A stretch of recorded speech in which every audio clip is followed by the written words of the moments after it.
കൊട്ടിക്കയറി ചെണ്ടമേളം, മലകളും അടിവാരവും മുഴക്കി ആർപ്പോവിളികൾ, ആകാശം മുട്ടെ ആളിക്കത്തിയ ചൂട്ടുകറ്റകൾ. രാത്രി 11:30യോടെയായിരുന്നു കോലങ്ങളുടെ എതിരേൽപ്പ്. പടയണിക്കളത്തിലെ ആരവങ്ങൾക്കിടയിൽ കാപ്പൊലിക്കൽ. വെളിച്ചപ്പാടെത്തി ഭഗവതിയുടെ സാന്നിധ്യവും അനുമതിയും പറഞ്ഞതോടെ കോലങ്ങളുടെ വരവായി. ചൂട്ടാഴിയുടെ വെളിച്ചത്തിലും പ്രാർത്ഥനാദീപങ്ങൾക്ക് ശോഭ കൂടുകയായിരുന്നു.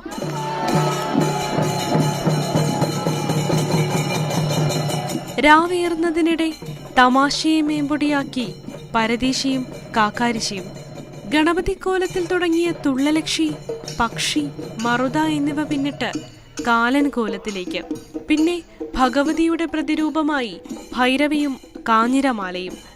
കിഴക്ക് വെളുത്തത് കാവറിഞ്ഞപ്പോഴേക്കും മംഗളഭൈരവി എത്തി. പൂപ്പടതുള്ളി കരവഞ്ചി തുഴഞ്ഞ് തട്ടിന്മേൽ കളിയും കഴിഞ്ഞതോടെ വലിയ പടയണി ചടങ്ങുകൾ പൂർത്തിയായി.